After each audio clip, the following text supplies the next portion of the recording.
TJSB सहकारी bank लिमिटेडच्या सन 2026च्या दिनदर्शिकेचं अनावरण केलं गेलं। यावेळेस राज्याचे माहिती तंत्रज्ञान आणि सांस्कृतिक व्यवहार मंत्री आशिष शेलार, टीजेएसबी बँकेचे अध्यक्ष शरद गांगल, उपाध्यक्ष वैभव सिघवी, मुख्य कार्यकारी अधिकारी निखिल आरेकर, सहाय्यक व्यवस्थापक स्नेहा फडके आणि प्रवीण जाधव हे उपस्थित होते।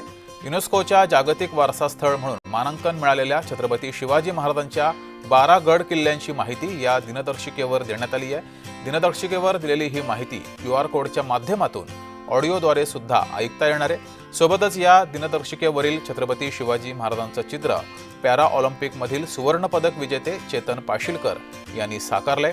यावेळेस चेतन पाशीलकर यांचा Maratha military landscape of India हे पुस्तक देऊन सन्मान करण्यात आला। तर टीजेएसबी बँकेच्या 2026च्या दिनदर्शिकेचं अनावरण झालं। या कार्यक्रमाला आशिष शेलार हे उपस्थित होते।